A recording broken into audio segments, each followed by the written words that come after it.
Boa tarde, Boa tarde, tudo bem? tudo bem? Tudo bem, você me ouve bem? É a professora que vai estar moderando a sessão. Escuto, né? E Escuto bem. isso sou eu que vou fazer a moderação dessa sessão.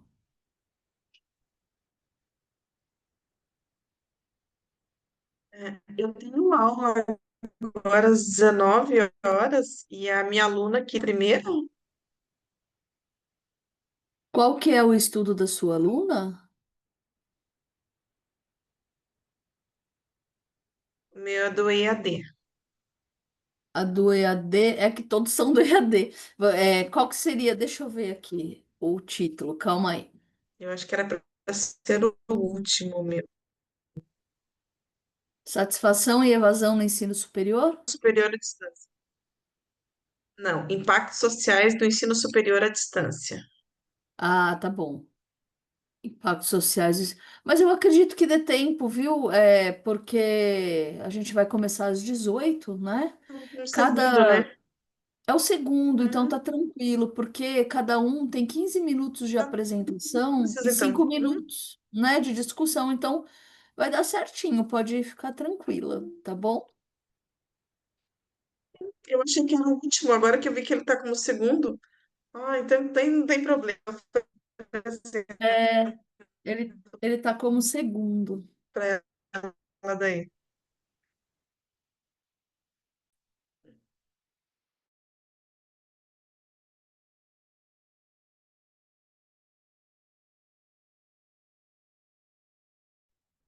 Eu acho que a minha internet aqui tá bem ruim, então pode ser que de vez em quando ela dê uma paradinha.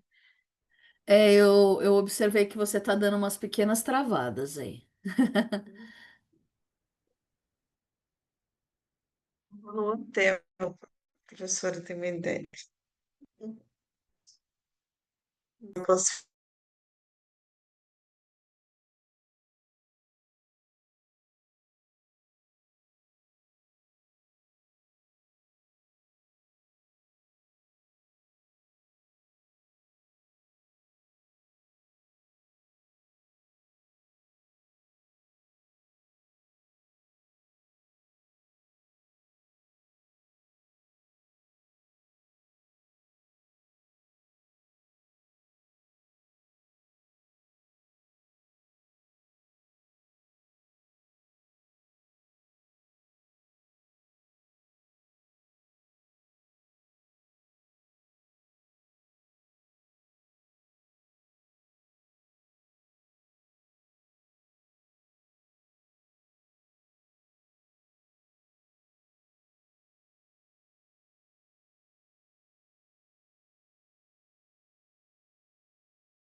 Boa tarde a todos, tudo bem?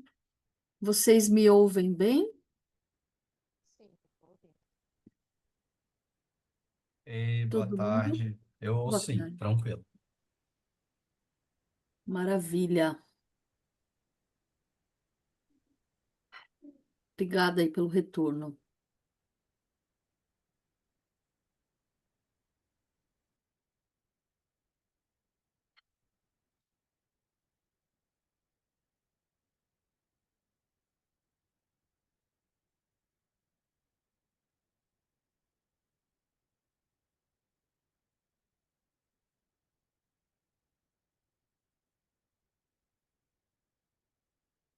Só confirmar com vocês aqui, temos já os autores ou autor, né, do artigo 441, Educação à Distância no Brasil, um levantamento sobre cursos de licenciatura no período 2014 a 2023.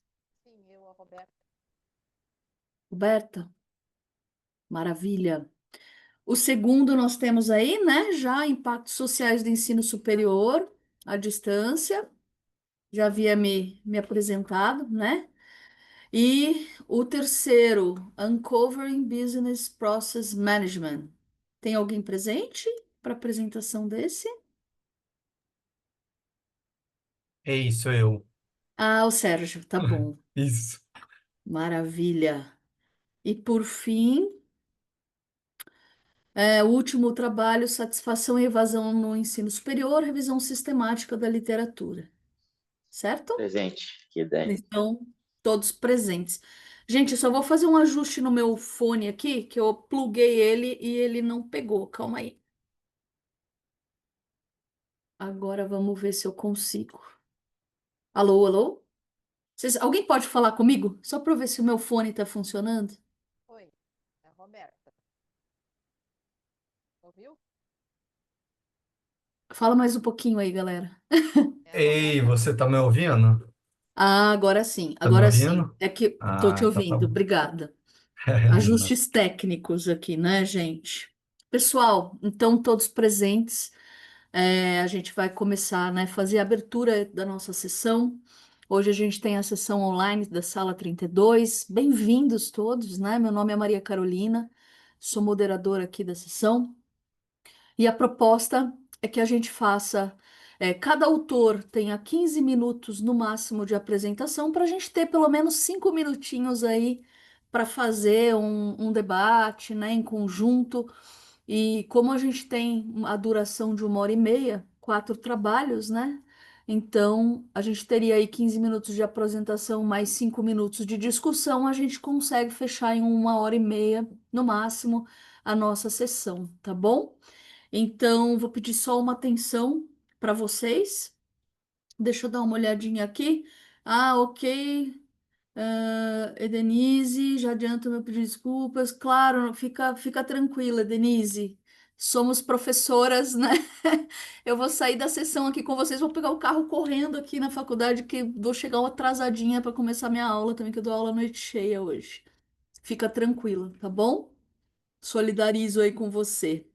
Vamos começar então, pessoal, a nossa apresentação aqui da educação à distância no Brasil, um levantamento sobre cursos de licenciatura no período de 2014 a 2023. Sou eu. Tudo bem? Compartilho aqui, né? Posso compartilhar? Isso, pode compartilhar, por Viu? favor, Roberta.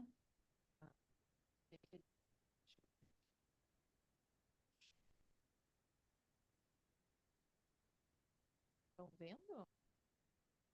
Acho que está carregando. Agora sim, estamos vendo a sua tela, Roberta. Tá. Agora tá vendo? Sim, Tá. Então, menu aqui, exibição, modo de tela cheia. Tá certo? tá certo sim. Tá. Deixa eu ver. Podemos começar então, tá bom? Vou começar a rodar o tempo. Tá. Então, educação à distância no Brasil, um levantamento, né? Sobre os cursos de licenciatura no período de 2014 a 2024, né? Esse é um trabalho da especialização especialização em estatística e modelagem quantitativa que eu fiz na Universidade Federal de Santa Maria. sob a orientação da professora Luciane Flores Jacob. Eu sou a Roberta, sou doutoranda de Gestão de Organizações Públicas agora pela UFSM. Então, tem uma agenda de apresentação aqui, a introdução, um breve referencial teórico, a metodologia, os resultados e as considerações finais. Então, a gente sabe que a educação à distância ela vem se destacando, né, no contexto educacional, né? Então, faz desde o ano 2000 aqui, mais precisamente, que ela teve aquele boom. Então, ela é impulsionada pela oferta dos cursos, né, pelo aumento expressivo, né, de ingressantes na graduação. A gente tem em 2020, né, que foi um ano atípico da pandemia, né, pela primeira vez a EAD superou, né, a modalidade presencial em um número de ingressantes, 53,4% contra 46%. Então, esse crescimento, né, ele pode ter sido resultado, né, em razão da pandemia, né, que forçou o isolamento social, né, para evitar a propagação dessa doença. E o ano de 2022, né, enquanto a EAD cresceu 471,4%, o ensino presencial apresentou uma queda de 24,9%, né, de ingressantes. Então, nessa época, a EAD registrou cerca de mais de 4 milhões de matrículas. Assim, no que tange nas licenciaturas, né, a EAD, licenciaturas em EAD, foi mais uma estratégia, né, pelo governo federal, muito especialmente a partir de 1996 com a LDB, que a gente tinha uma carência, a gente ainda tem uma carência de professores, né, isso daí ainda não se resolveu. Então, os professores de magistério, eles deveriam regularizar essa situação, né, ter as licenciaturas. Então, foi mais para isso. Hoje, falando na época atual, 2022, mais ou menos, estima-se que o déficit de docentes na educação básica chegará a 235 mil em 2040. Então, a gente ainda tem déficit de professores, mas é em razão de outras variáveis, né, também. Os autores Meneghel e Westphal, em 2020, citam que a EAD representou um meio para atingir mais rapidamente esse vasto contingente de pessoas, né, que precisavam. Eu trouxe que em 2023, 67% dos professores em formação estudavam à distância, e nesse mesmo período houve o ingresso de 1,1 milhão e 700 mil, né, indivíduos nas licenciaturas. Então, ainda é bastante procurado, né, mas a gente ainda tem uma carência de professores. Então, a EAD, ela é vista, a EAD ela sempre assim, foi vista como uma de baixa qualidade, né? Então, ela tem uma oferta demasiada de cursos, em especial pelas instituições de ensino superior privada. Então, a gente tem as questões de baixo custo, tem alunos ilimitados, tem ausência de interação. Então, esses problemas que a EAD apresenta, né? Então, dentro dessa compreensão, nosso objetivo foi compreender a distribuição dos cursos de licenciatura no período de 2014 a 2023, na perspectiva das regiões brasileiras.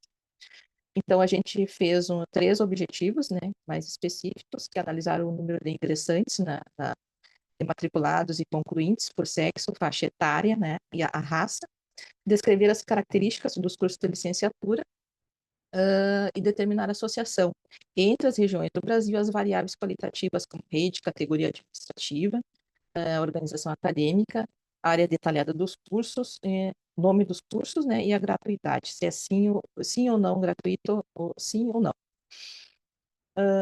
Então, aqui eu trouxe um breve referencial teórico, né, sobre o conceito de EAD, é um processo de ensino e aprendizagem que é mediado pelas tecnologias de informação e comunicação, no qual os alunos e professores interagem, né, em alguns momentos. Então, no Brasil, pode-se dizer que o marco regulatório da EAD, né, é a LDB. A LDB é a Lei de Diretrizes e Bases da Educação Nacional, em 96.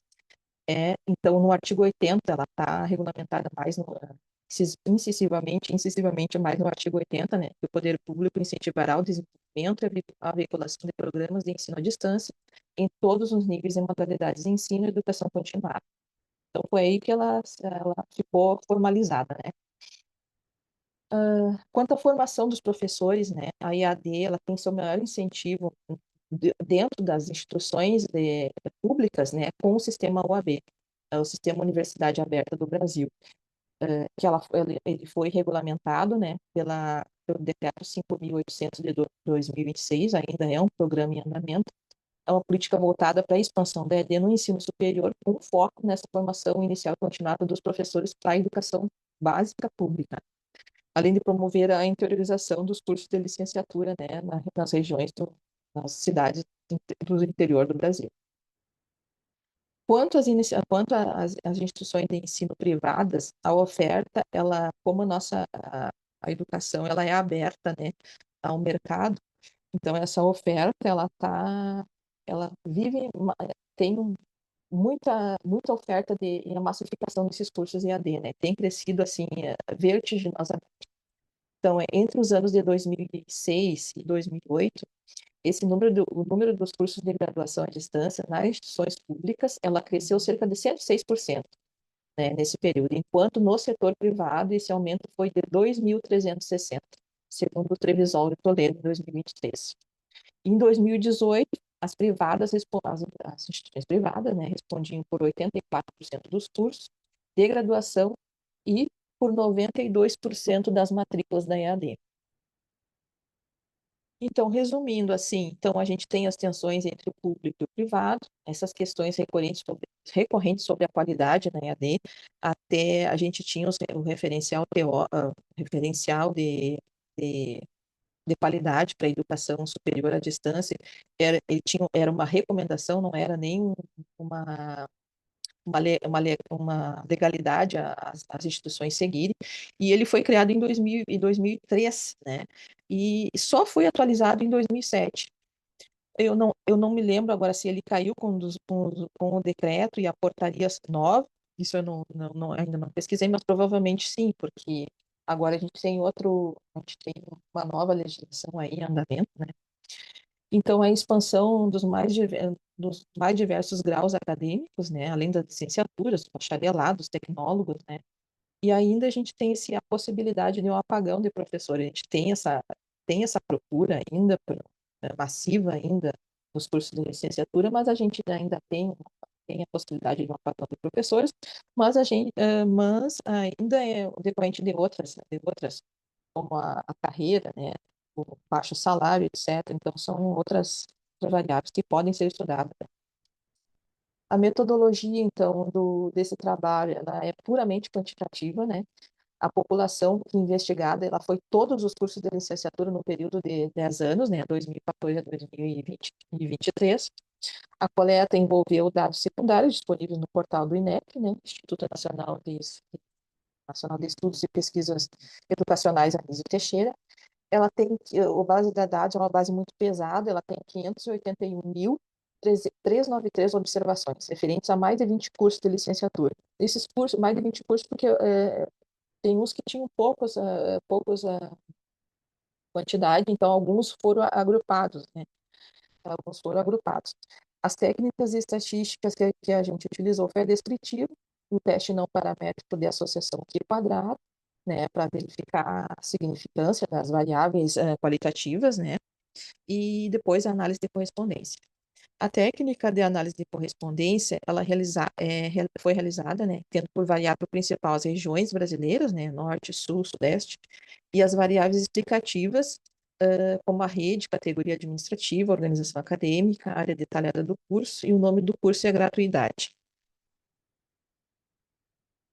E aqui eu já vou para os resultados, né? A descritiva, para variáveis quantitativas. Então, a análise da população quanto ao número de ingressantes, matrículas e concluintes, segundo o sexo, a faixa etária, a raça ou a cor, a gente encontrou 4.475.722 ingressantes, né, de total. As matrículas, elas são maior, 8.410.859, e agora o número de concluintes, eu não estou enxergando aqui, acho que vou minimizar, 1.259.783. Então, a gente vê que alguma coisa está acontecendo, né?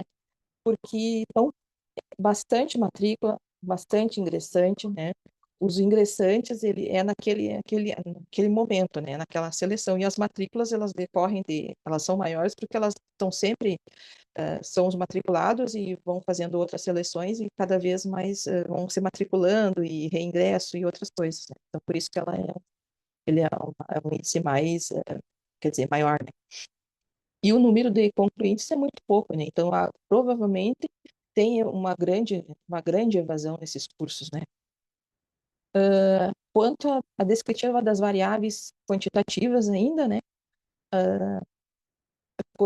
As mulheres, elas são maior em número de ingressantes, matrículas e concluintes. Ingressantes e matrículas é mais de 75% são mulheres.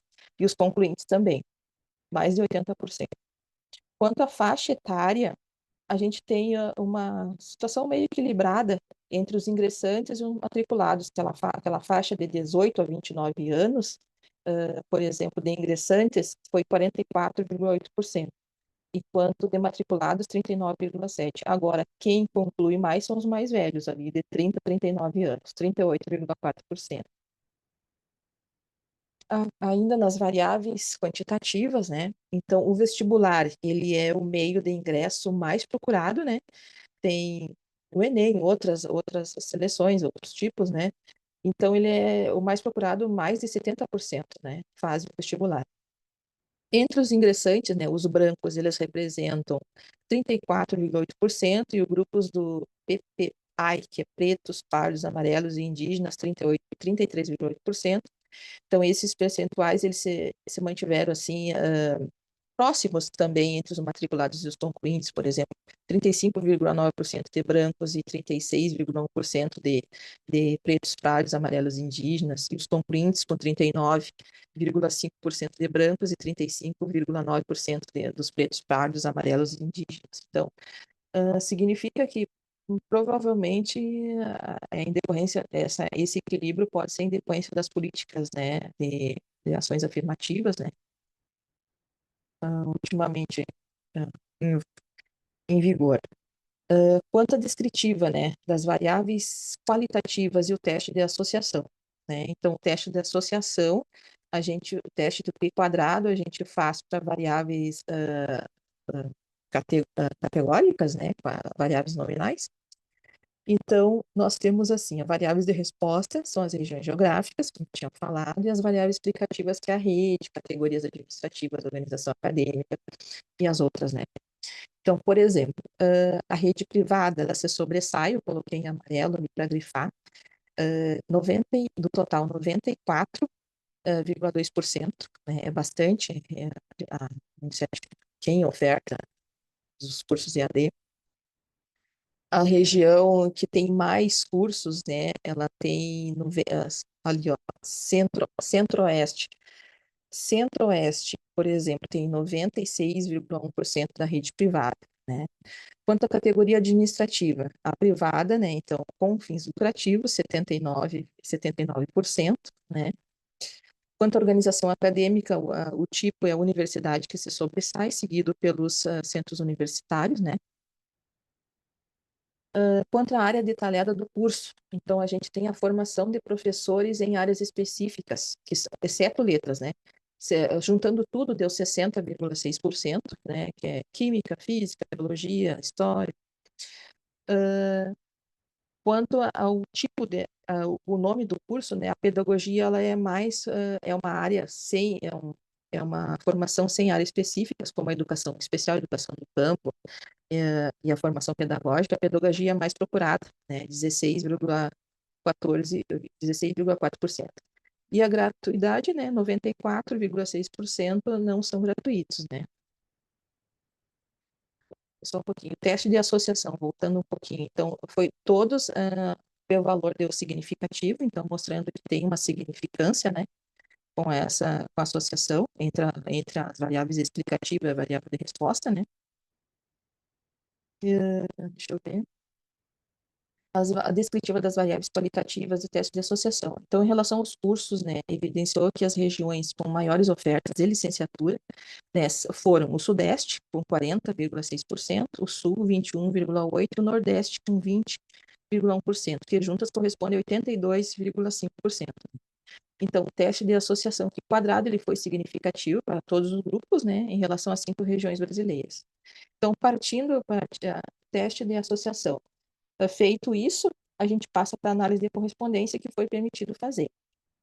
Então, aqui, o mapa percentual das regiões geográficas e as categorias administrativas, por exemplo. A gente vê que a região Nordeste, ela está mais contígua, então mais associada, por exemplo, às categorias administrativas como pública, federal e estadual.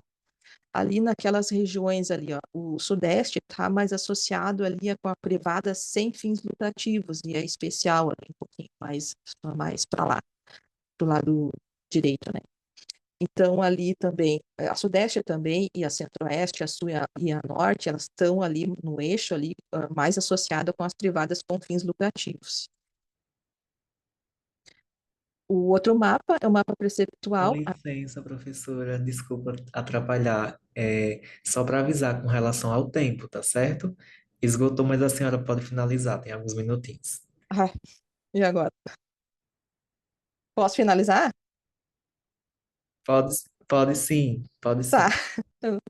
O mapa perceptual, regiões geográficas e organização acadêmica. Então, por exemplo, ali no Centro-Oeste, ali, ó, Centro-Oeste e o Nordeste, o Sudeste, por exemplo, Sudeste está mais associado à universidade, né? O Norte com faculdades, e assim, quanto mais próximos os elementos, mais estão associados, mais características ali, mais se assimilam ali, né? Regiões geográficas e área detalhada do curso. Então, ali, ó, o Sudeste tá com áreas de formação professor em áreas específicas. O Sul ali mais associado à formação professores sem áreas específicas, né? Que é aquela pedagogia, educação do campo, indígena.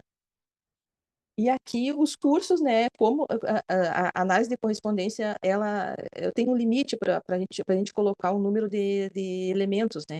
Então aqui eles estão mais ali homogêneos ali, ó. Então são similares ali os cursos, né? Mas ali as regiões ali não tem muita de- dessemelhança, vamos dizer assim, né? Diferentes, no caso. E aqui a gratuidade, né? Então aqui, por exemplo, a Nordeste, ela está associada mais à pública ali, ó, bem junto ali, então, a Nordeste está mais associada à pública. O Sul o Sul e o Norte, eles podem ter alguma diferença, então ele pode ter, são diferentes, e o Sudeste e o Centro-Oeste ali mais com os cursos que não são as instituições privadas, né? Tá, considerações finais. Então, de forma geral, então, há um crescimento considerável dos ingressos e matrículas de estudantes na licenciatura, reforçando essa importância, né, como uma alternativa para a formação docente, mas o número menor de concluintes levanta essas reflexões como esses desafios enfrentados pelos estudantes ao longo do percurso acadêmico, né? Então, provavelmente tem uma grande quantidade, tem alguma coisa acontecendo que eles não terminam o curso. Então, a gente tem esse domínio da rede privada e a concentração regional das ofertas, né? Ela vislumbra, assim, uma importância para a atuação mais estratégica do Estado, especialmente no que diz respeito à regulação, né, da expansão da rede privada e o estabelecimento de padrões de qualidade para esses cursos. Então, esses achados contribuem para a compreensão dessas dinâmicas institucionais, né, e regionais das licenciaturas, e evidencia o padrão de tipo de oferta de curso, né? A gente tem que ver que a EAD ela tem que cumprir o papel da melhoria da educação básica, então ela requer essas políticas que conciliem esse acesso, permanência e qualidade na formação docente. Então não pode só deixar solto, né, os acadêmicos, né, tem que acompanhar. Então, portanto, esse estudo ressalta que a expansão das licenciaturas na EAD deve ocorrer de forma planejada, sustentável, assegurando não apenas a ampliação dessas oportunidades, né, de ingresso, como também as condições adequadas, né, para a conclusão da formação, né, dos acadêmicos. E é isso. Obrigada, Roberta. Eu não sou acostumada com o Zoom, eu acho que eu paro, né, aqui, eu Pode acho que descompartilhar a tela, isso deixa mesmo. eu ver se deu Eu vou, certo. eu vou Ah, tentar ser breve aqui, tá bom? Para a gente tentar compensar um pouquinho aí do tempo que passou. Mas, Roberta, primeiro quero te parabenizar, né, foi bom. apresentação, pelo estudo. Acho que esse seu estudo ele traz uma relevância enorme em Oi, fenômeno problemático. A gente está vendo ainda a sua tela, tá? tá vendo a Acho que tela? ainda, Ai, meu acho Deus. que ainda não Não, agora descompartilhou. eu tô vendo o impacto social do ensino superior à distância. Ah, Resu- sim, ok, ok. É É o outra, próximo é a estudo. outra. Tá bom. Deu certo, então, consegui sair, né? Deu sim, Roberta. Você está me ouvindo bem? Para eu te Tô. dar um Uhum, feedback aí, pode rapidinho. dar. Uhum, Então, parabéns, né, pelo estudo apresentado. Acho que o seu estudo ele traz um panorama desse fenômeno problemático que é a queda, né, da educação, da modalidade presencial e o crescimento exponencial do EAD dentro desse uhum. contexto da demanda de mercado educacional, que é o déficit, né, de professores. Mas é claro que o seu estudo ele deixa um gostinho de quero mais, né? Porque eu acho que o seu estudo ele revela o panorama, né, desse problema. Então, foi isso que me chamou muito a atenção, né? As categorias, enfim, que você Uhum. escolheu, essa possibilidade, né, de comparar geograficamente, de comparar, por exemplo, categoria administrativa, né? Isso se revela muito importante, muito relevante para a gente. E a Obrigada, gente professora. vê, né, que existe de fato uma trajetória, até anotei aqui, marcada por tensionamento, né, Uhum. principalmente no tocante à qualidade da formação docente. Então, na minha opinião, qual que é o gostinho do quero mais, né, Roberta? Você tem hoje um estudo que é uma revisão sistemática aí, que te dá uma noção melhor desse problema, qualitativamente também, apesar do seu Uhum. estudo ser quantitativo, né? E agora eu acho que esse estudo, pensando que a pesquisa ela avança, né? Ela nunca termina, eu acho que você poderia ter caminhos de continuidade para entregar, né, mais contribuições para esse tema que é tão relevante, né? Então você tem possibilidades de explorar evidências sobre qualidade de formação docente, né? Você É, tem várias. possibilidade de explorar esse tensionamento público e privado, né? Se você já Sim, faz um estudo comparativo sobre isso, eu acho que isso já dá uma grande visão crítica para a gente, algumas respostas, talvez, né? Sobre essa estratégia. Por que que o Nordeste optou, né, sim, em ir para o público e por que que o Sudeste optou no privado? Será que existe uma demanda mercadológica educacional diferente nessas regiões? Então, eu acho que o seu estudo, para mim, ele deixou esse gosto de quero mais no sentido, parou aqui, né? tem Poxa, me mais coisa, né? apresentou o É. problema e agora, né? Então, acho que você tem um universo aí na mão, tá bom, Roberto? Eu não vou me Uhum. estender muito, né? Até para a gente poder avançar aqui, não atrasar as Sim. apresentações, mas quero te parabenizar, né, pela sua apresentação e é um estudo realmente que nos deixa reflexivo, né, sobre a Uhum. importância, da tomada de decisão, digamos assim, sobre a qualidade da Da educação EAD, né? superior, tá bom? Obrigada, Obrigada, professora. querida. O Ítalo, não sei, a gente pode avançar para o próximo, ou a gente abre, porque o nosso tempo deu uma estouradinha aí, né? Então vamos lá. Próximo estudo, Impactos Sociais do Ensino Superior à Distância, uma revisão de literatura científica de 1995 a 2025. Eu quero chamar então a autora aí do trabalho para dar sequência na nossa apresentação.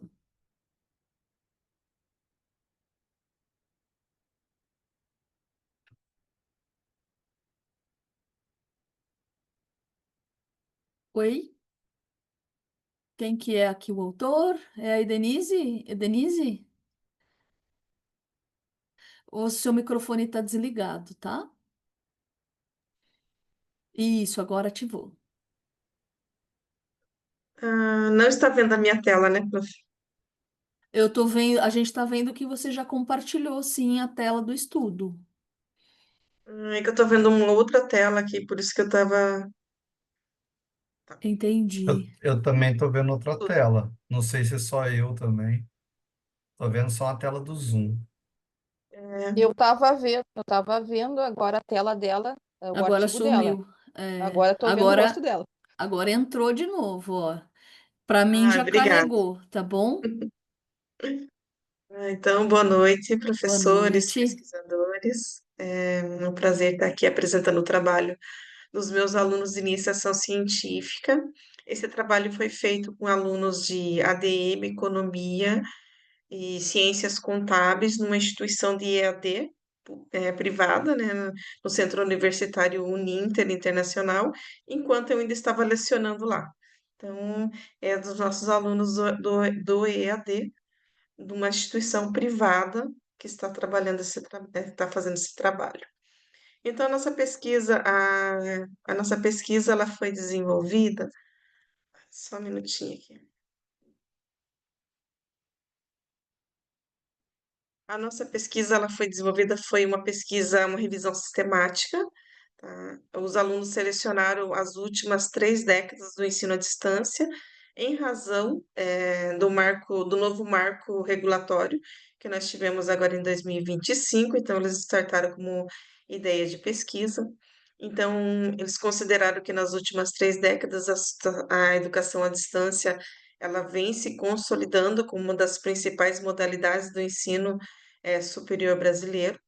Essa modalidade, conforme já fazendo um gancho com o trabalho anterior, que achei que ficou perfeito, né? Ela ter sido fundamental para a interiorização, né, do ensino superior, né, ampliando o acesso de estudantes em áreas remotas e promovendo essa questão da inclusão social. Então, nesse sentido, os alunos eles buscaram identificar os impactos sociais do EAD na comunidade, no impacto social na vida dos nossos alunos. Então, a educação superior ela é entendida como um forte preditor de empregabilidade e a proliferação ela tem contribuído para o desenvolvimento de competências como autonomia, responsabilidade e domínio tecnológico.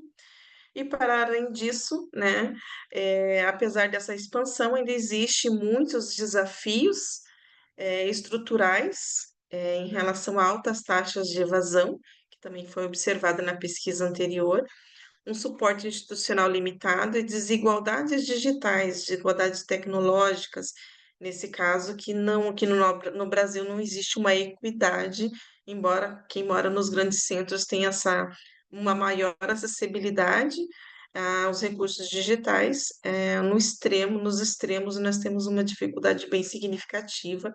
Quem trabalha com EAD tem esse entendimento e essa vivência. E a ideia desse estudo ele surgiu aí com o novo marco regulatório do ED, agora de 2025, e essa valorização de políticas públicas tentando reforçar a necessidade de equilibrar expansão, qualidade e inclusão. Então, nesse sentido, esse estudo ele propõe uma revisão sistemática da produção acadêmica nacional sobre o EAD no ensino superior ao longo dos últimos 30 anos, com o objetivo de compreender como essa modalidade tem contribuído com o acesso, inclusão social e empregabilidade decente e egressos da modalidade.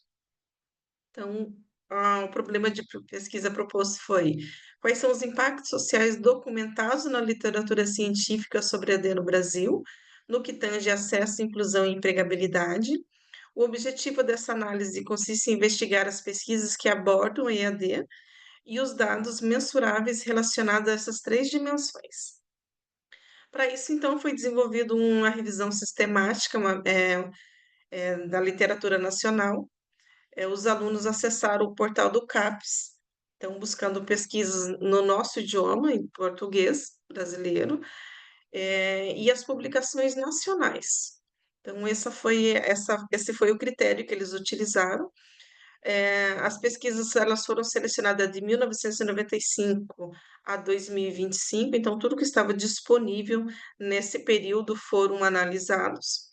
Como critério de inclusão, então, publicação nacional, disponível no portal do CAPES, e critério de exclusão, ensino emergencial na modalidade remota EAD, porque no período da pandemia nós tivemos uma distorção do que é o ensino à distância. Então, houve, em razão da necessidade de ampliar o acesso para que os alunos também não perdessem muitas das disciplinas, não desistissem, coibir também a questão de evasão.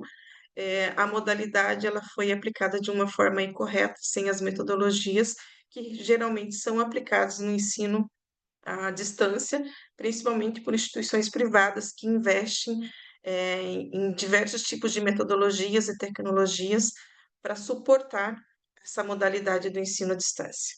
Então, esses foram os critérios que nós utilizamos. As análises elas foram conduzidas com o apoio dos softwares. Os alunos utilizaram o Bibliometrix, o Ryan e o Prisma para fazer essa coleta, a seleção de todos esses artigos. No total, considerando as nossas palavras-chave de acesso, inclusão, empregabilidade e excluindo a questão relacionada diretamente com o período da pandemia. Nós encontramos 1.414 artigos na plataforma. Desses 1.414, atendendo aos nossos critérios, foram excluídos artigos que falavam sobre híbrido, remoto, revisão, Covid, abordando só questões metodológicas, comparando, né, a comparação entre os diversos tipos de metodologias, nível técnico, EJA e profissionalizante. Então, nós selecionamos somente graduação e licenciatura, só os artigos que abordavam sobre esses temas. No total, então, nós ficamos com 68 artigos. Então, esse estudo bibliométrico foi realizado nos 68 artigos. Nós fizemos aí um total, identificamos o total de publicação, o ano, fonte dos periódicos, identificamos que nesse período apenas 20% têm autoria individual. Na evolução das publicações, o crescimento mais expressivo, mesmo nós fazendo todo um recorte para remover o impacto do EAD, no período da pandemia, ainda tivemos uma incidência, um ápice em 2020 de 14 publicações, né, que ainda nós atribuímos esse crescimento ao ensino emergencial. Então, após 2021, há uma queda gradual, indicando que as publicações, né, houve uma saturação nesse período de publicações de remoto emergencial e a transição para abordagens mais reflexivas e estruturais da modalidade. Diante disso, nós trabalhamos então com o software Amutec. Esse software nós utilizamos aí um resumo, aplicamos o resumo de 68 artigos, utilizando as palavras-chave, nós conseguimos uma extração de 457 segmentos de texto, que foram classificados em 6 classes. Dentro dessas classes, nós conseguimos identificar no análise fatorial de correspondência que os estudos estudos nacionais sobre o ensino à distância são divididos em 2 eixos. No primeiro eixo, o institucional, que é aplicado voltado à operacionalização da modalidade, voltado com essas questões de políticas, de metodologias. E o segundo eixo é um político crítico voltado à análise das condições sistêmicas e dos impactos sociais da EAD. Aí, voltando para a questão de evasão, a questão de inclusão social, então, nós temos aí no segundo eixo. Feito isso, então, buscando ali as variáveis que nós buscamos trabalhar no nosso trabalho, nós encontramos que empregabilidade e formação profissional, a produção científica nesse sentido ela é escassa, então nós não temos uma produção que analisa especificamente a questão de empregabilidade associado ao EAD, está associado ao ensino superior em si. Então, a produção científica é escassa e fragmentada sobre a inserção profissional. Uma classe 5 ali que já fala sobre as políticas, destaca o egresso os desafios de qualificação. Os cursos de licenciaturas em IES públicas mostram resultados positivos na formação docente para as redes básicas, e no setor privado permanecem lacunas em qualidade e reconhecimento profissional, demandando uma regulação mais robusta, ou seja, o olhar para o ensino público, apesar de muitas críticas sobre como funciona a questão da mercantilização do ensino superior, ativos sobre a qualidade, e isso também se deve também à questão de que o ensino privado não está focado na relação com a pesquisa e extensão. Na segunda questão, nós acessamos, não conseguimos separar, então, de uma forma clara, acesso e inclusão, por exemplo. Então, a revisão ela mostra que a educação à distância ela exerce um papel central na ampliação de acesso ao ensino superior, na questão do aumento de número de vagas, que no ensino superior, por exemplo, na instituição que nós atuávamos, lá tem 2.000 vagas. Então, assim, o que é diferente de uma instituição privada, que oferece lá 90, 45, 50 vagas. Há uma promoção de inclusão social, que isso é utilizado muito nesse sentido de fomentar a questão de marketing, né, de inclusão, e a formação e empregabilidade de egressos em menor grau. Então, nós conseguimos verificar isso sempre numa questão mais relacionada. Reforça-se que a função do EAD como instrumento de políticas públicas, que reforça então a função do EAD como instrumento de políticas públicas de democratização educacional, que é uma forma que o governo também utilizou como uma ferramenta política. Entre os aspectos críticos que foram identificados no estudo, o acesso nem sempre se traduz em inclusão efetiva, devido às barreiras tecnológicas e financeiras, evasão discente e as fragilidades, evidencia a evasão discente e fragilidade no suporte institucional, e isso tem um predomínio significativo das discussões em IES públicas que reclamam da falta de acesso, da falta de tutores e de uma assistência mais próxima entre o aluno do ensino superior à distância no ensino público. Então, eles relatam uma precariedade em relação ao uso das metodologias do ensino à distância. Por fim, o estudo ele evidencia que o EAD ampliou o acesso, ele reforça essa ideia de que o EAD ampliou o acesso ao ensino superior e se consolidou como estratégia de democratização. No entanto, ainda persistem desigualdades estruturais, barreiras tecnológicas, fragilidades na permanência e na empregabilidade dos egressos, apesar das lacunas de nós não termos estudos que associem diretamente empregabilidade e EAD. O impacto social da EAD depende de políticas integradas que alinhem qualidade, inclusão e sustentabilidade institucional. Nesse sentido, seria mais para as entidades públicas que utilizam o mesmo modelo do presencial no remoto, então ainda não se percebe uma evolução semelhante à que tem disponível no setor privado. Tá? E o EAD representa uma oportunidade transformadora, mas sua consolidação como instrumento de justiça social ainda exige investimento contínuo em infraestrutura, inclusão digital e empregabilidade. Finalizamos aqui a nossa pesquisa.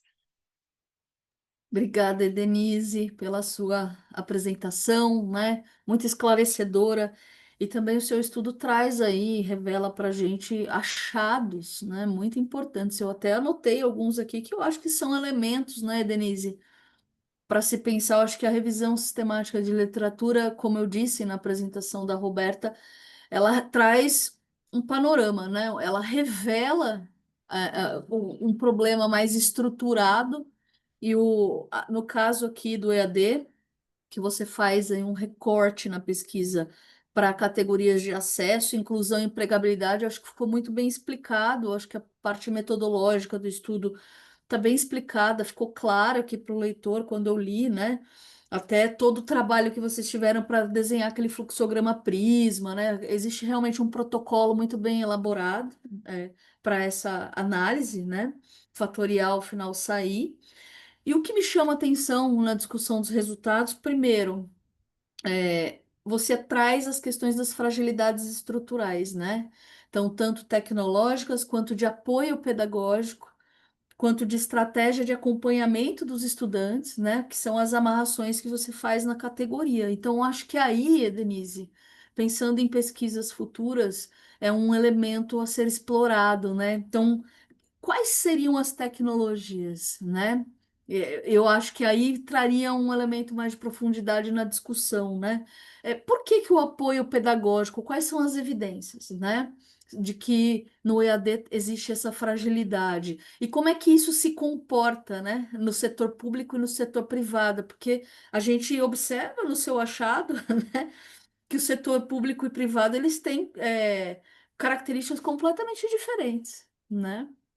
Então, acho que aí caberia uma discussão, né, comparativa sobre essas fragilidades estruturais. Esse, digamos assim, que a sua pesquisa abre esse caminho, né, para essa continuidade.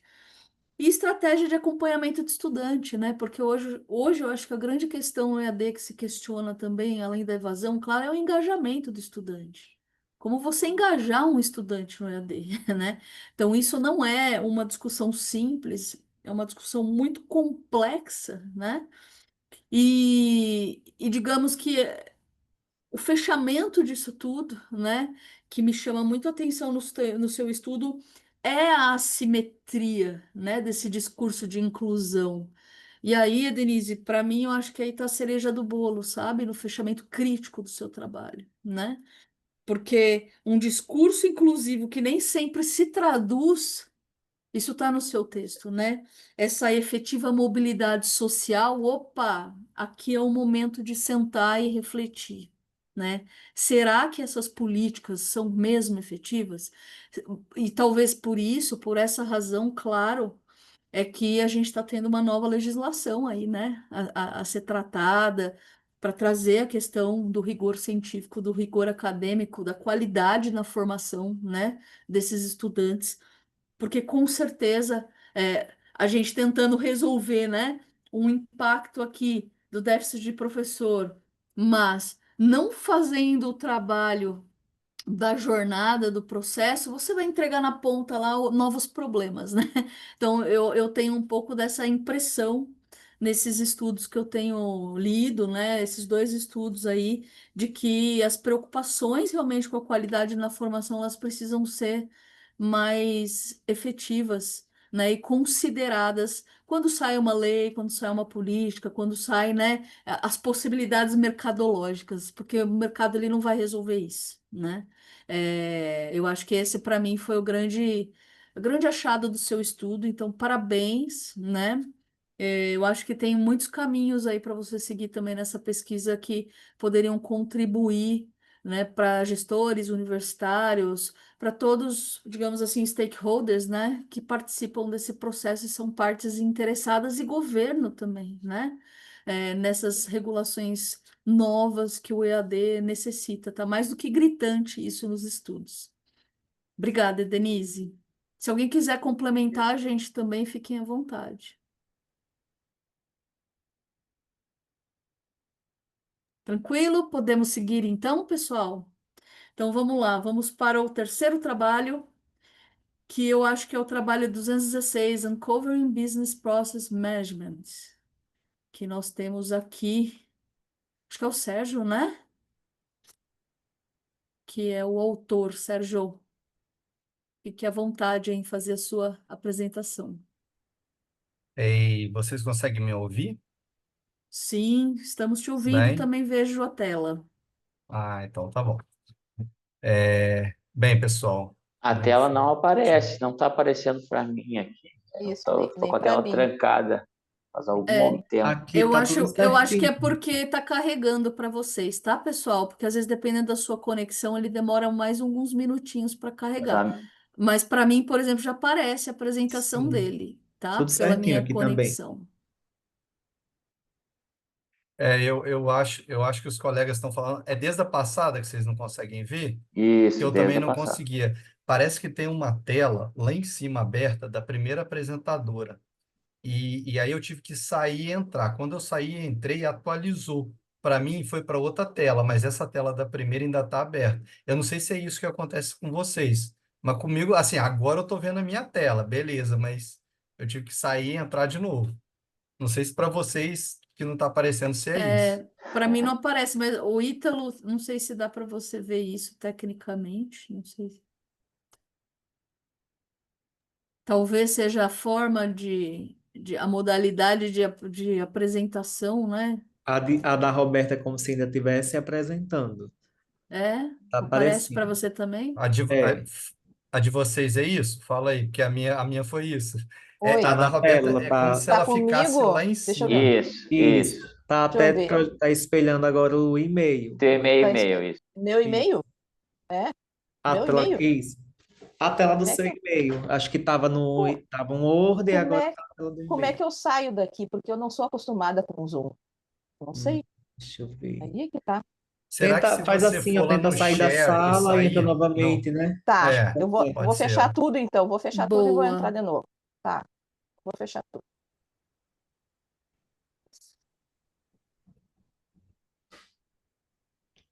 Quer que Agora eu deu certo. comece? Deu certo? Po- Quer que eu Sim. Pode sim, comece? Sérgio. Vamos começar, tá bom? Então, tá bom. Pessoal, boa noite. Eu sou o Sérgio Adriano Santos Moreira. Eu sou doutorando em administração na FEA de Ribeirão Preto, né, da USP. Esse artigo é em conjunto com a minha orientadora, professora Silvia Dalla Valle, né, e o artigo é descobrindo as diretrizes educacionais da gestão de processos de negócio, né, o BPM, reduzindo o gap aí entre academia e indústria. Aí agora eu não consigo passar. Deixa eu só ver aqui o que que eu vou fazer. Calma aí só um minuto. Ai, ai. Ah, engraçado, eu não estou conseguindo passar ele agora. Ah, foi. Faltava apertar mais forte. Vamos lá. Na introdução aqui, né, eu começo falando um pouco esse contexto, né, dos autores sobre o tema, né? Tem aqui o Abdel Nabi falando dessa crescente demanda por profissionais qualificados em gestão de processos de negócios, né? E como isso vem aumentando a pressão para as instituições de ensino superior. Então, uma autora, que é a Bandari, a principal autora sobre ensino de BPM, que eu cito muito nesse artigo, ela fala que a falta de materiais didáticos adequados e esses instrutores qualificados, né, para o ensino de BPM, isso vem dificultando a consolidação enquanto uma disciplina aí de competência transversal. E, além disso, né, muitos currículos eles são compartimentalizados, ou seja, não tem aquela integração multidisciplinar em relação ao currículo de BPM, o que limita a adoção de uma perspectiva interdisciplinar e orientada ao processo. E aí, a literatura ela vem destacando a importância de uma abordagem educacional que combine esses fundamentos conceituais de BPM com as experiências práticas que reflitam esses desafios organizacionais do mundo real. Então, buscando essa integração, esse estudo ele explora as principais tendências para apoiar o ensino de BPM em universidades, escolas de negócio, propondo 6 diretrizes curriculares para o ensino de BPM, com o objetivo de reduzir esse distanciamento entre indústria e academia. Então, a ideia, deixa eu voltar aqui, a ideia, né, dessas diretrizes educacionais é fazer esse link aqui entre a teoria, né, de BPM em sala de aula e o mercado de trabalho. E aqui eu apresento o meu fluxograma Prisma, né, como eu realizei meu trabalho. É, Aqui eu pesquisei na plataforma, né, na base de dados Scopus, em títulos, resumos e palavras-chave, Business Process Management, essas foram as string de buscas, né? And framework, or model, or theory, and education, or teach, or learning, or currículo, encontrando aqui 242 papers, 242 documentos. A base de dados Scopus eu utilizei porque era mais abrangente, né, com uma qualidade melhor de resultados dentro dentro de BPM, desse tema, né? Os artigos, é, fui fazendo desses 42, foram excluídos 211 documentos na minha seleção de dados, porque eu coloquei a seleção somente artigos publicados em journals, né, devido à qualidade da revisão por pares desses artigos, e nos últimos 10 anos, 2016, 2025, em inglês, e dentro das áreas que mais tem publicações sobre específica mais sobre o ensino de BPM, que é as ciências sociais e a Business Management and Accounting. Então, ficou 31 papers, né, elegíveis para se identificar padrões e temas recorrentes sobre o ensino de BPM. Desses 31, foram excluídos 26 papers, né, que eram artigos que não propunham uma estrutura de ensino de BPM dentro de sala de aula. E, no final, ficaram 5 papers elegíveis para que eu pudesse extrair, né, desses papers as diretrizes educacionais. Porém, né, eu fiz uma busca, após esses 5 papers finais, fiz uma busca maior para ver se eu incluía mais artigos, né, como no final ali ficou só papers publicados em journals e tem alguns artigos não disponíveis no Scopus e também artigos, por exemplo, que são publicados numa conferência internacional de BPM, que é uma conferência muito importante que tem uma sessão específica sobre fórum de educadores. Então, nessa busca mais profunda, eu consegui encontrar mais 9 papers, né, que propunham uma estrutura de ensino de BPM e aonde eu pudesse extrair essas diretrizes educacionais. Aqui é uma análise bibliométrica que eu fiz da primeira busca dos 242 papers, onde eu tenho a rede de autorias.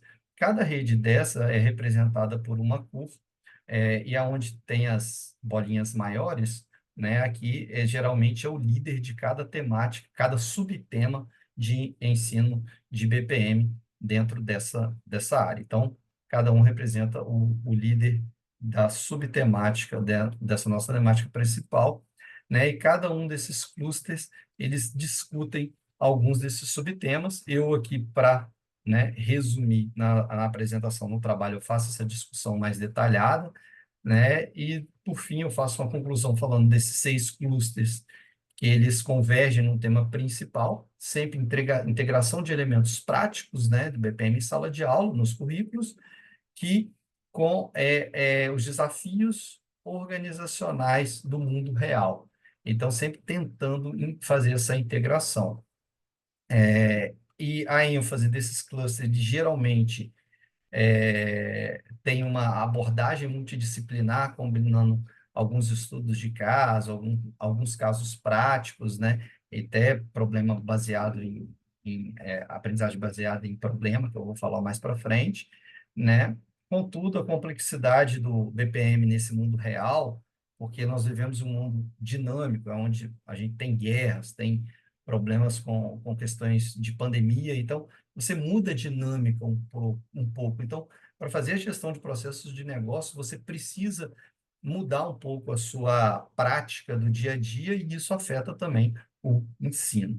Então, os educadores eles devem buscar sempre também uma formação continuada para trazer essas novidades para dentro da sala de aula, né? Aqui é uma tabela que eu fiz, né, fazendo um overview desses 14 estudos finais, né, só para voltar aqui para mostrar para vocês. Esse daqui, esses 14 estudos, são 5 papers aqui no meu Prisma, mais os 9 que eu encontrei fazendo uma avaliação mais profunda. Então, eu faço um overview desses papers, né, falando do propósito deles e algumas metas da educação de BPM. Aqui é só um exemplo, né, mas são 14 aqui para mostrar para vocês. E a partir dessa análise, né, qualitativa desses 14 papers, eu desvendei aqui 6 diretrizes, né, da educação de BPM com os seus respectivos autores, né? Eles falam indiretamente dessas diretrizes e na análise qualitativa ali nós construímos as diretrizes. Né? Diretriz 1 falando das experiências imersivas, né, em ambientes de ensinos reais, da integração de tecnologias digitais com os sistemas de informação, aplicação de casos de ensinos reais, integrando a teoria e a prática, a diretriz 4 lá falando design e aplicação de jogos simulados para aprendizagem baseada em processos de negócio, na diretriz 5, desenvolvimento do modelo de competências de empregado em contexto de BPM, e na diretriz 6, nossa aprendizagem baseada em problema, e o trabalho em equipe colaborativo. Então, né, foram tiradas algumas lições, né, de aprendizado para educadores aqui, que eu coloco compreender e aplicar essas diretrizes educacionais de BPM pode permitir educadores de escolas de negócios e universidades preparem melhor os futuros profissionais para a área, né, de gestão de processos de negócio. As diretrizes ela promovem não só uma aprendizagem experiencial, mas também incentiva a reflexão crítica desses alunos ao longo do processo educacional, porque às vezes não é só por meio de aula expositiva ali que eles vão aprender, mas o o estudo de caso, trazido para a sala de aula, onde os alunos, às vezes, participam da construção de um planejamento estratégico, por exemplo, de uma empresa que resolve fazer esse diálogo dentro de sala de aula. Então, isso amplia muito o conhecimento do aluno ao longo do curso, né? Por meio de aprendizagem ativa, dinâmicas participativas, enfim, para a construção do seu conhecimento.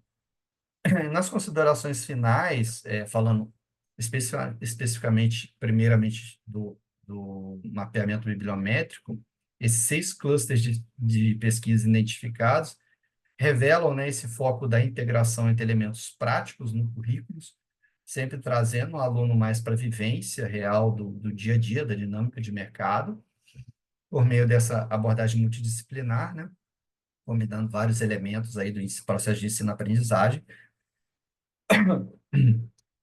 E trazendo aqui também, por meio da análise qualitativa, onde foi propostas 6 diretrizes, né, para o ensino de BPM, sintetizando aqui para cada diretriz, por exemplo, na diretriz 1, proporcionar experiências reais do ensino em ambientes empresariais. Na 2, empregar estudos de casos autênticos para o ensino. Na 3, são estudos de casos, né? Integrar ferramentas digitais ao ensino. Na 4, aplicar metodologias pedagógicas, como a aprendizagem baseada em problema e o trabalho colaborativo.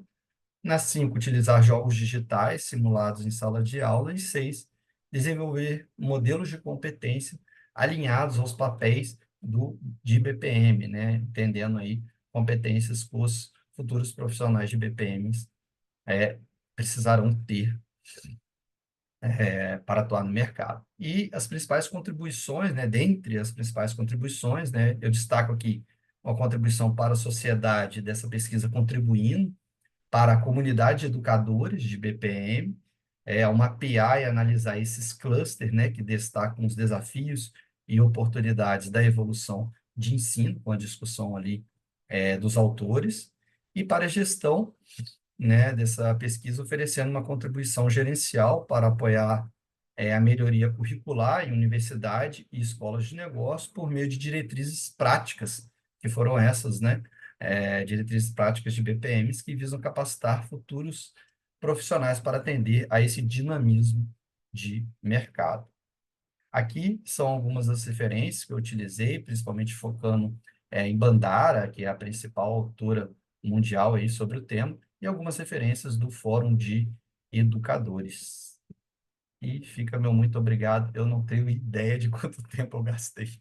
13 minutos, ô Sérgio. Que bom, Parabéns. Foi fiquei ótimo. dentro do tempo. Eu nem cronometrei aqui, mas eu tentei ser o mais rápido possível.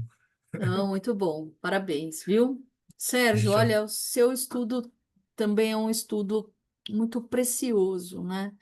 Então, logo lá no início, onde você Uhum, traz já a questão da lacuna da academia com a indústria, aí já é uma dor, né, Sérgio? Que a gente sabe que a educação de processos de negócios tem, né? Então, essa demanda por profissionais qualificados lá na indústria, né? Profissionais com competências.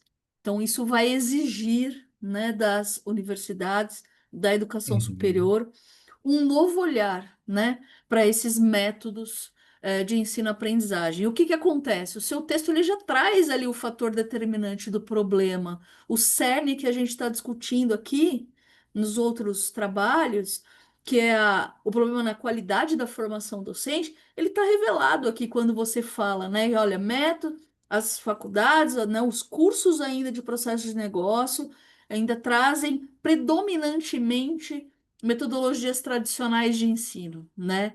Então, aprendizagem baseada no ensino, onde o professor é o centro e não o estudante, onde existe uma prevalecência sobre a educação, sobre um ensino passivo, né? E não um ensino ativo. Então, veja, aí está o grande problema da questão, porque para uma faculdade conseguir adotar metodologias ativas, para fazer uma educação por competências que a indústria lá na ponta precisa, ela precisa de professores, né? Ela precisa de formação docente para isso. Então, a gente está voltando, né, num elemento, digamos assim, nesse fio, né, conector de todos os estudos. Então, além disso, né, as universidades apresentam currículos que limitam essa proposta sistêmica, interdisciplinar, né? Então, a gente tem currículos fragmentados.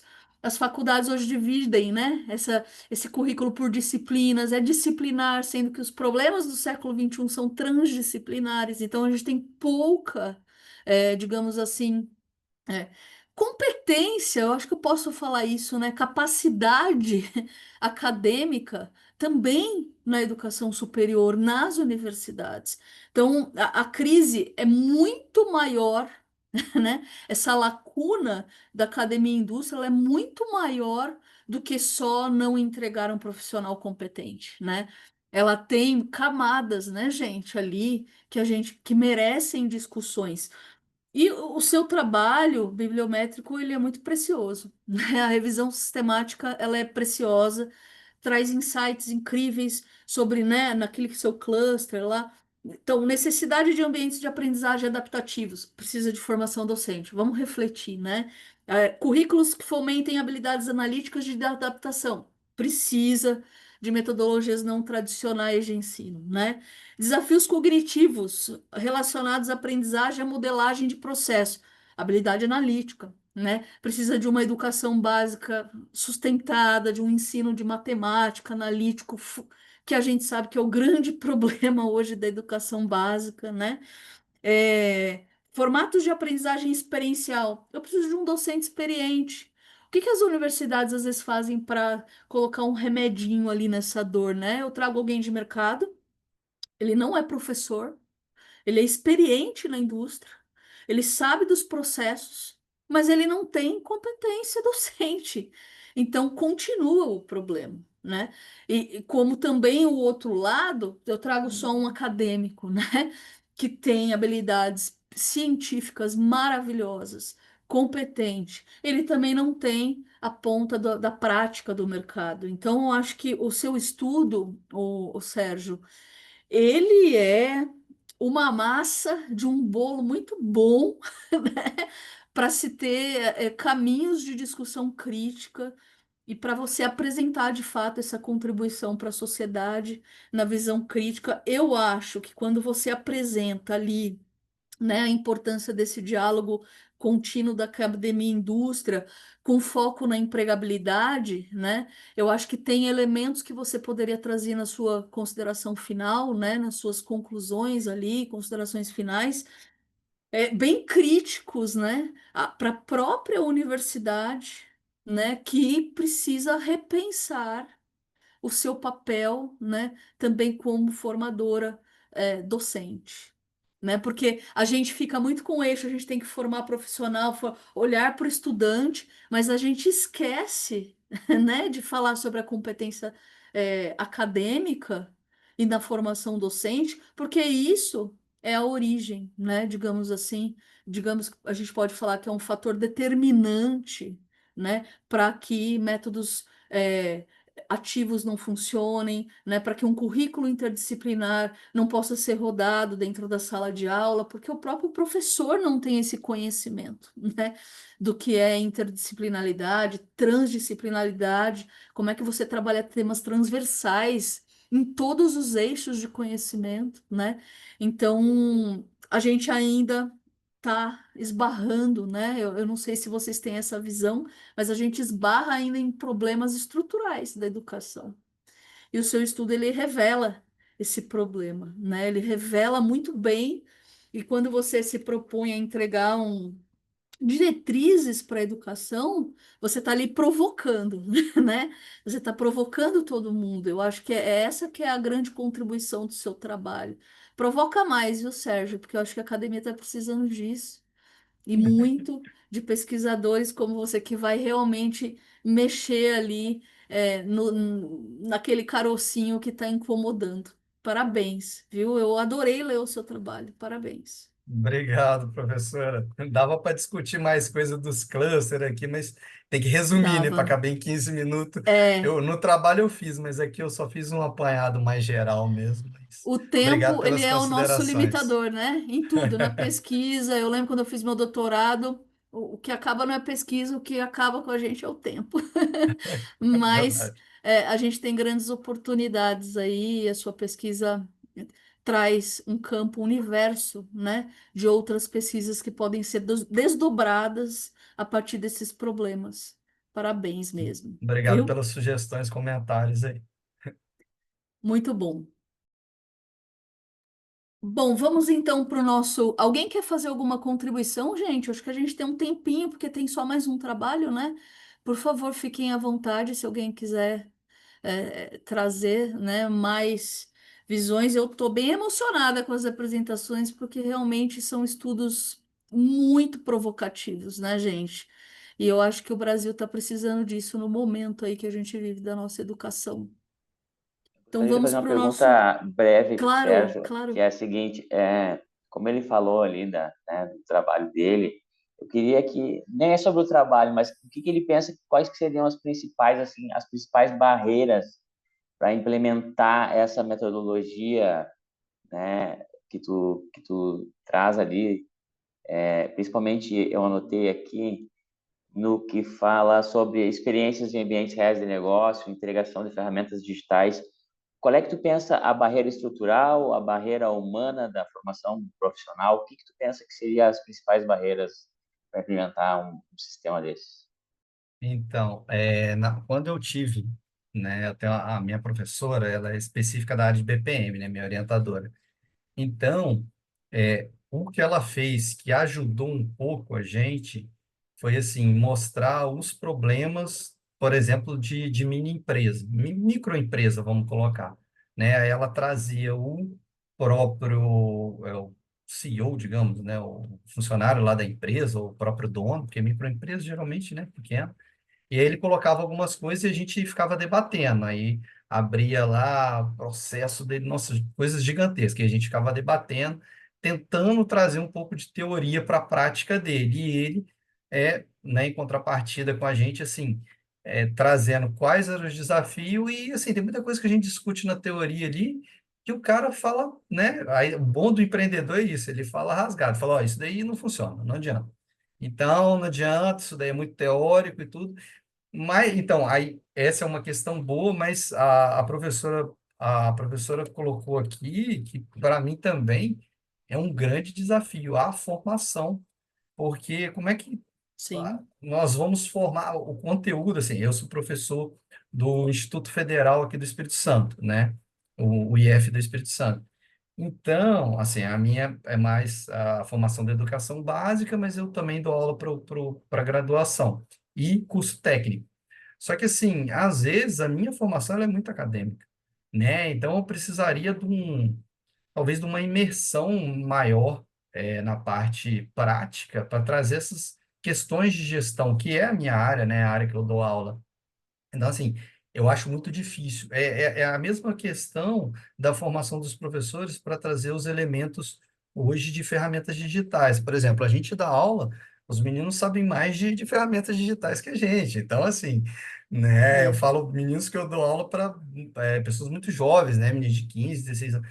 Então, assim, como que eu vou conseguir adaptar isso? Então, realmente, o que a professora trouxe aí para a gente, falta essa formação. E aí você tem níveis de gestões, níveis de métricas mesmo. Como eu posso utilizar uma tecnologia da forma que vai facilitar o aprendizado desse meu aluno. Então, temos alguns desafios aí. Os desafios são enormes, né, Sérgio? São múltiplos fatores, né, gente? E Sim, aí injeta muita complexidade nisso. Muito boa a pergunta. obrigado. Vamos lá, então, Dani, vamos começar a sua apresentação. Satisfação e evasão no ensino superior, revisão sistemática da literatura. A Ok, palavra é sua. todos me ouvem? Sim, Sim, tudo Deixa eu ver certinho. se a apresentação está na tela. Sim, não está ainda em tela cheia, mas já está Tá, compartilhado. agora vai. isso. Agora acho que vai. Então, vou apresentar aqui para vocês o artigo, né, Satisfação e Evasão no Ensino Superior, uma revisão sistemática da literatura. O artigo foi escrito por mim, então, que sou doutorando aqui da Unisul, e em colaboração com o meu orientador, o professor Sandro, né? Esse artigo, ele surge, eu vim fazer doutorado aqui em Santa Catarina, eu sou gaúcho, e eu trabalho na Universidade Federal do Pampa, que fica no Rio Grande do Sul, no extremo sul do Rio Grande do Sul.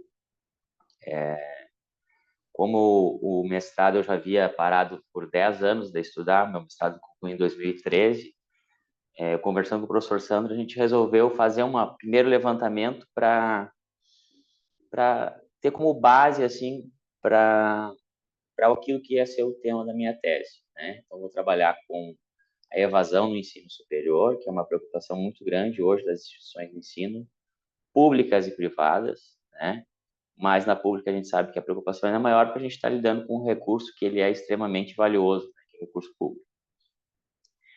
Então, esse artigo surge daí dessa primeira, vamos dizer assim, desse primeiro contato, esses primeiros contatos com o tema da evasão, como administrador e como um cara que sempre trabalhou mais com a parte de marketing, eu vim trabalhar com essa relação da satisfação com a evasão, né? Então, assim, num apanhado geral, aqui numa introdução, vamos dizer assim, a gente tem que, no Brasil hoje, segundo dados do próprio governo, né, do Censo da Educação Superior, o Brasil tem uma taxa de evasão que chega a 59%, né? Isso dentro de um contexto global é um pouco alarmante, o contexto global trabalha com números entre 30% a 50% de evasão, né? Então, essa magnitude, esse tamanho desse problema, a gente vislumbra o quanto importante é atacar esse problema da evasão no ensino superior. Porque isso traz, né, desperdício de recursos, né, se tratando aí das universidades, né, e isso acaba por atrapalhar o desenvolvimento econômico do país, porque no momento que uma pessoa interrompe sua formação, ela deixa de qualificar a mão de obra do país como um todo, e também, a partir desse momento, tu deixa de produzir bens e serviços que têm uma mão de obra com maior valor agregado, né? Então, tem no Brasil hoje 2.580 instituições de ensino superior, que é um número, né, bem alarmante. Outros levantamentos que a gente está fazendo já para projetos de tese também trazem números que são cada vez maiores, né? Número de instituições, número de vagas ofertadas, e isso acaba por trazer uma responsabilidade grande para a gente vai trabalhar esse tema. Então, partindo da premissa, né, de uma premissa que maior satisfação reduz a evasão, a gente partiu para olhar esse problema. Então, a relação entre satisfação e evasão, ela vem sendo estudada desde os anos 1970, né? Tem dois trabalhos que a gente pode chamar de trabalhos seminais. O primeiro, que é o trabalho de SPED, né, que é o primeiro trabalho mesmo que relaciona esses dois temas, mas o trabalho que é mais utilizado como fonte bibliográfica e de estudos sobre o tema é o trabalho de Tinto, tá? Que é de 1975.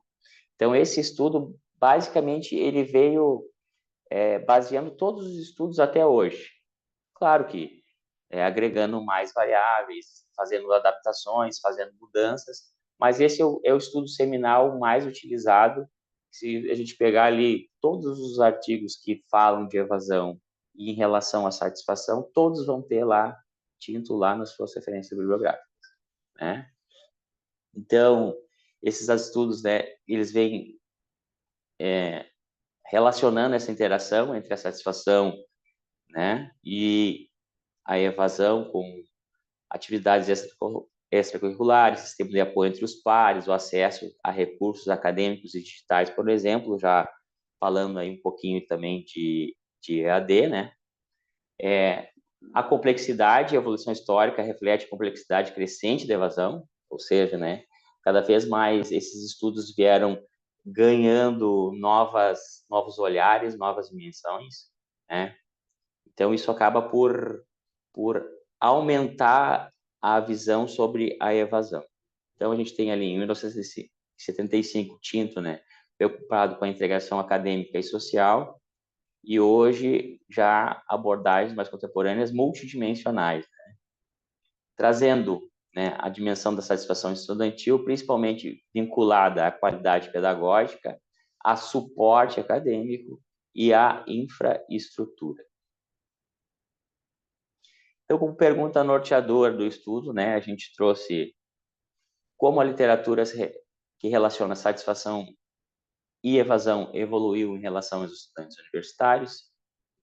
O objetivo principal é analisar sistematicamente as tendências descobertas predominantes na literatura, mapear as variáveis que influenciam a satisfação dos universitários, ramificações da evasão, compreender as implicações da satisfação para a evasão acadêmica nas instituições, e o propósito final que seria construir um arcabouço teórico para orientar ali a gestão universitária para que a gente tenha base para tomar as decisões.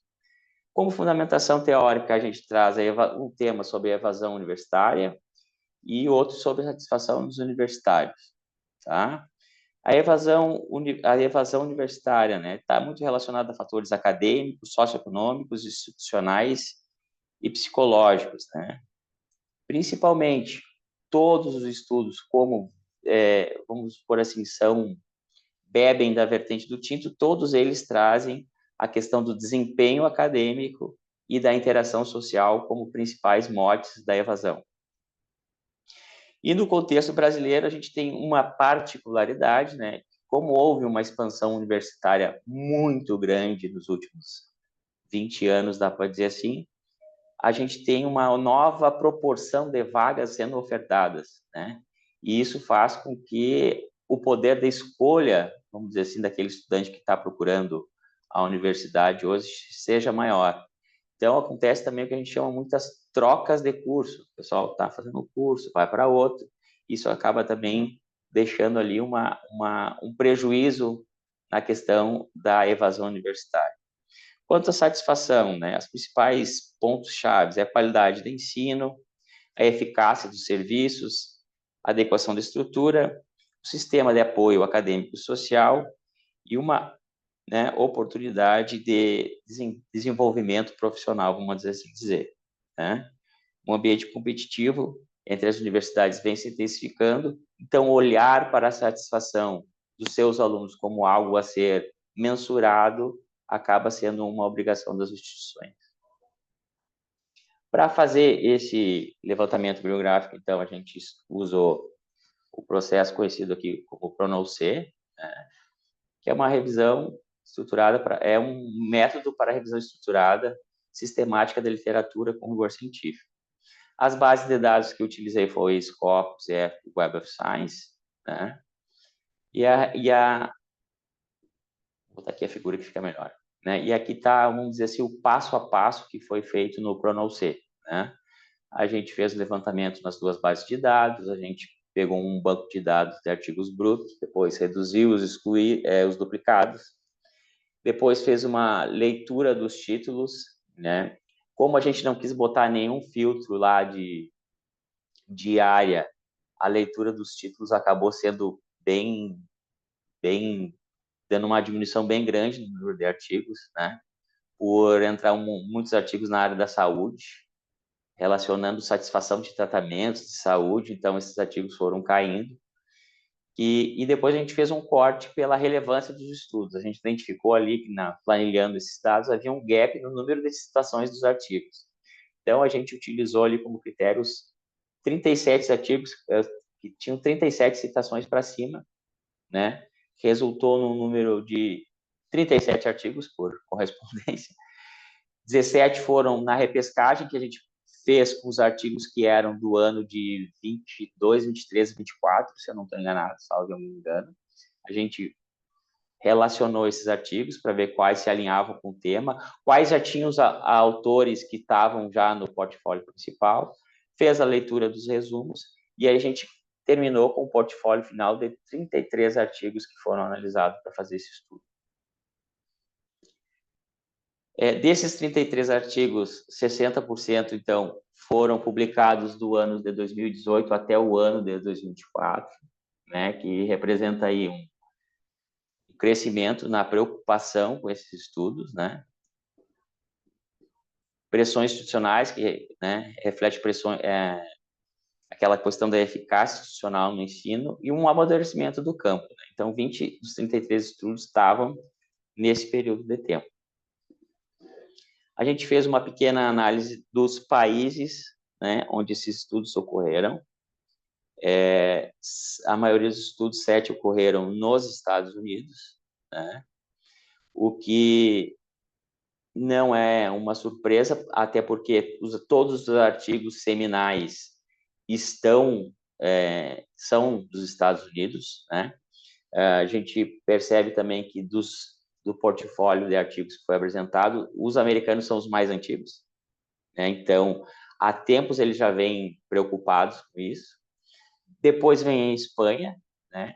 Muito em razão da principal, vamos dizer, autora de artigos que investigam a relação entre satisfação e evasão, hoje no mundo ser a professora Ana Bernardo, da Universidade de Oviedo, e ela está presente nessas 6 publicações. Então, hoje ela é a principal autora do tema no mundo, né? Então, isso faz com que a presença da Espanha tenha destaque. Mas o principal que fica daqui é que a maioria desses estudos está em países que têm vamos dizer assim, uma estrutura acadêmica já bem organizada, né? Já são países que têm uma estrutura de educação superior muito acima da brasileira, por exemplo.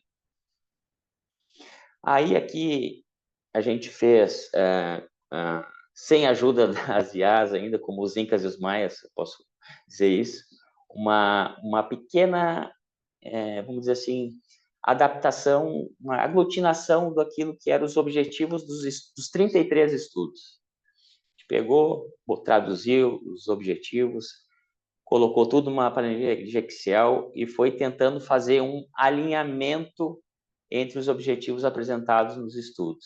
E aí isso criou acabei fazendo essa figura assim, que consegue demonstrar a relação que tem entre cada uma, vamos dizer assim, dessas categorias que a gente acabou criando, né? Pode ver que muitos dos artigos estão em mais de uma categoria, né? Então, eu trouxe como principal elemento ali a evasão e a retenção dos alunos, né? A qualidade do ensino e a satisfação, a integração e adaptação social, o desempenho e a satisfação acadêmica, o desenvolver e validar instrumentos de avaliação, a motivação dos estudantes, né? E ali a inclusão na educação superior. Dos 33 estudos que a gente analisou, 100% deles colaboraram, trouxeram que existe uma relação inversamente, né, uma relação inversa entre satisfação e evasão, né? O que isso quer dizer? Onde os alunos estão mais satisfeitos, a tendência deles evadir é menor, né? E isso foi algo que não nos surpreendeu, né? No primeiro momento, porque a gente já esperava esse resultado. Talvez o número de 100% ele seja um pouco impactante, né? Mas isso colabora com aquele pensamento inicial que a gente tinha até para a formação da tese, né? Que eu vou fazer. Então, isso traz uma força para a pesquisa que a gente vai aplicar na tese, que é essa relação, que todos os estudos trazem essa relação inversa entre a satisfação e a evasão. E aí a gente foi para outros elementos-chave, né, que também estão presentes em alguns estudos. Aqui a gente separou só os que estão acima dos 50%, vamos dizer assim. O primeiro, como o Tinto já previu lá nos anos 70, é o desempenho acadêmico. Tá? O desempenho acadêmico influencia fortemente a intenção do aluno de sair da universidade. A integração social. E aqui eu acho que me causou, talvez que tenha me causado um pouco mais de surpresa, que o terceiro elemento mais importante para um aluno decidir sair ou não do curso é a relação que ele tem com os seus professores, né? Isso traz uma série de fatores, vantagens práticas, né? Porque as instituições conseguem, através de metodologias, mensurar isso, né? Permite interferência direta, vamos dizer assim, das instituições, e pode também direcionar as intervenções que as universidades aí fazem para manter os seus alunos. Outro ponto que a gente se pegou, então a gente baseou mais ou menos para entender como funciona essa relação, em quais eram os objetivos dos estudos, quais eram os resultados e o que eles ofereciam como futuro, o que eles diziam que seria importante para pesquisarmos no futuro. E que está em quase todos os artigos que apresentam recomendações são estudos longitudinais, né? É muito difícil, como a professora já colocou, fazer estudo longitudinal. Eu gostaria muito de fazer no doutorado pesquisa longitudinal, mas o tempo não permite que a gente faça pesquisas longitudinais, né, nos cursos de pós-graduação. Então, isso foi apontado como um grande fator. Lembrando que dentro dessas pesquisas a gente achou alguns países que fazem pesquisas longitudinais anuais com seus alunos.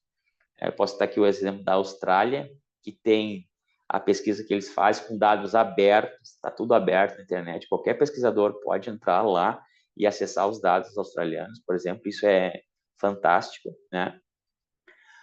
Fatores de contexto, né, que pode influenciar com aspectos culturais, psicológicos, grupos demográficos específicos, investigar, né, grupos demográficos específicos considerando a evasão, intervenções e políticas de retenção. Já pensou que maravilha seria tu implementar uma política e logo após poder aplicar uma pesquisa para ver que resultado essa pesquisa, essa política pública ou essa política que a universidade implementou te retornou, e também a melhoria dos instrumentos para pesquisas desse tipo. Concluindo, então, né, a conclusão, a maioria dos estudos é recente, desenvolvido em países com sistemas educacionais consolidados, né? O achado mais consistente é que os 33 estudos apresentam, sim, essa relação inversa entre relação e satisfação. A diversidade de fatores identificados evidencia a natureza de várias dimensões, demanda as abordagens institucionais igualmente diversificadas e integradas. Não adianta a universidade achar que vai implementar uma única política e essa vai reverter todo o problema de evasão que ela tem. Uma conclusão, vamos dizer assim, mais teórica, né? Que é evolução, né, da visão conceitual, metodológica desse campo,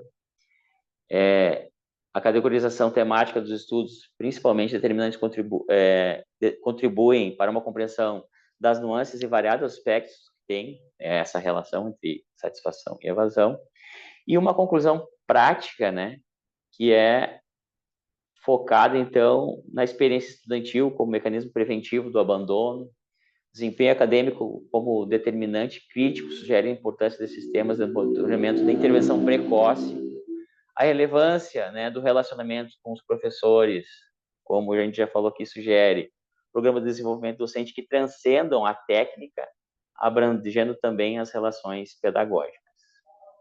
E aqui eu trouxe alguns dos autores ali que são os principais autores do tema. Acho que seria isso.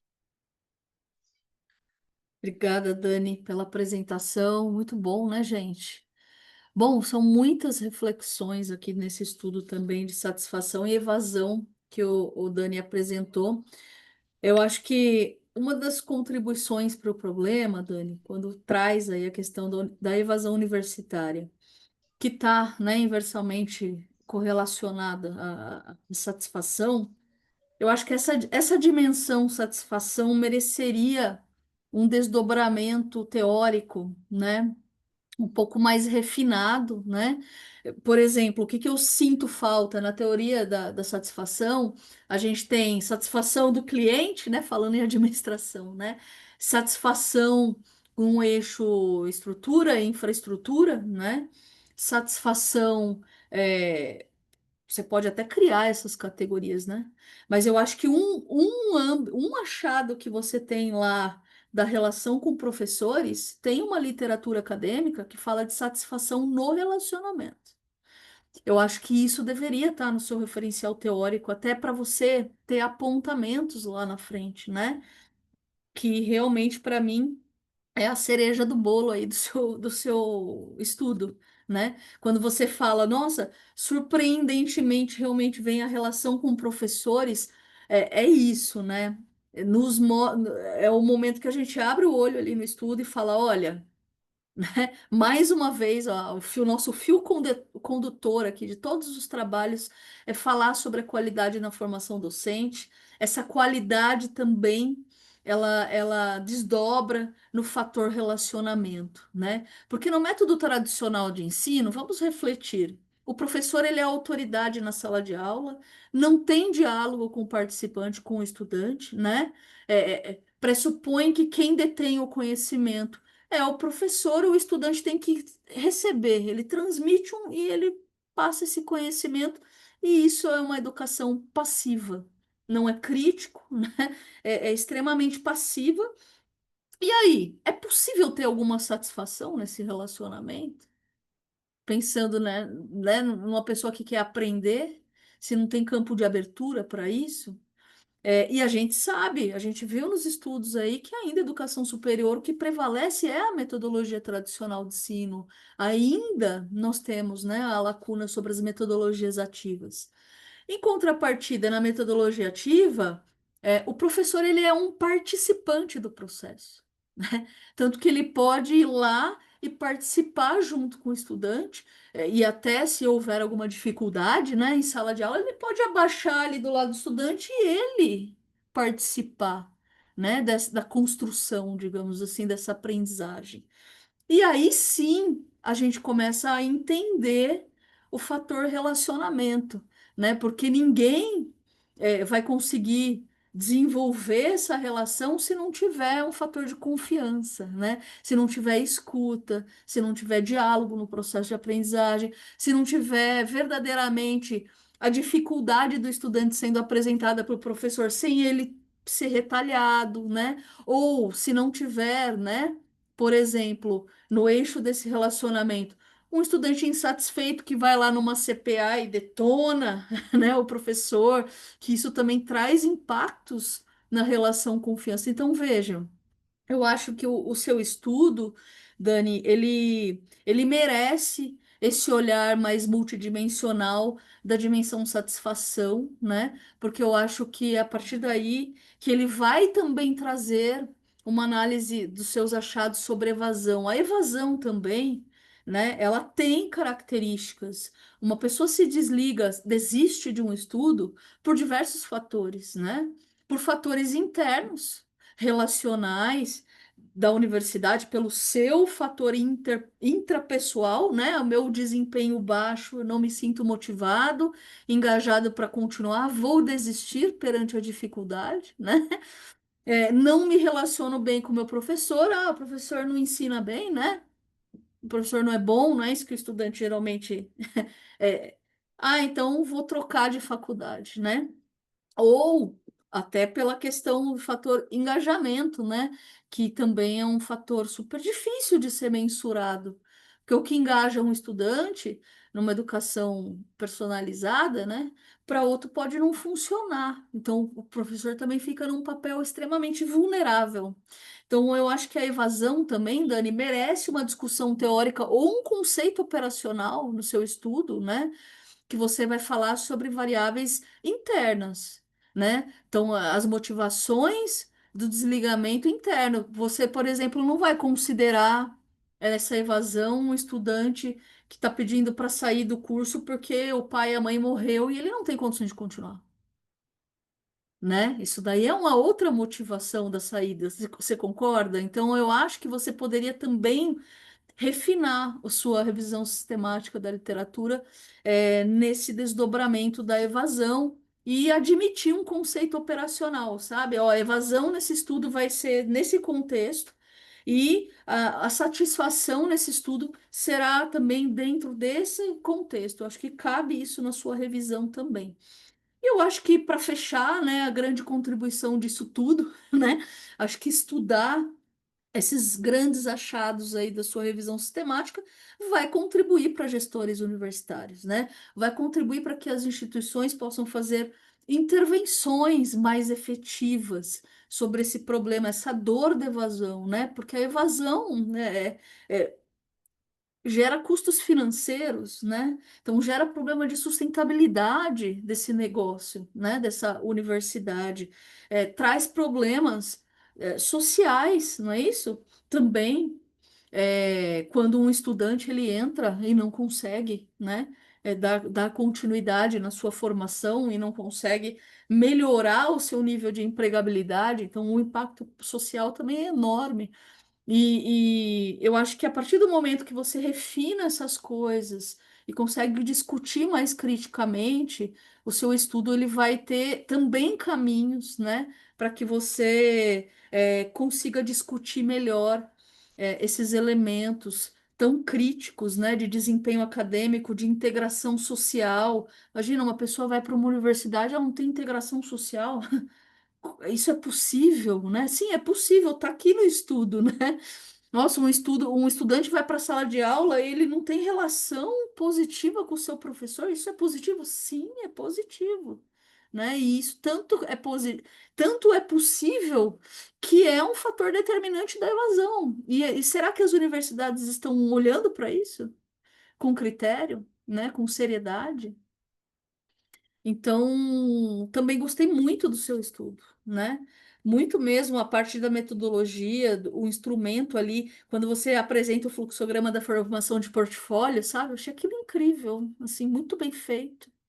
Parabéns, né? E para o leitor, para a gente que busca, né, informação, e no meu caso, uma pesquisadora, eu tenho esse olhar, né, muito para a educação, eu realmente senti também, né, uma vontade muito de terminar de ler, né, o seu trabalho e chegar lá no final e me surpreender também com seus achados, tá? Então, parabéns. Boa sorte aí, continua, porque eu acho que é muito importante, né, esse refinamento teórico para ajudar também as instituições e gestores e nós professores, né? Quando a gente também tem conhecimento, a gente também pode contribuir para as instituições que a gente trabalha. Obrigada, Dani. Excelente, viu? Obrigado. Pessoal, acho que é isso, né, Ítalo? Tem alguma questão que você quer reforçar aqui? Eu acho que é só que eles avaliem, né? Não é isso?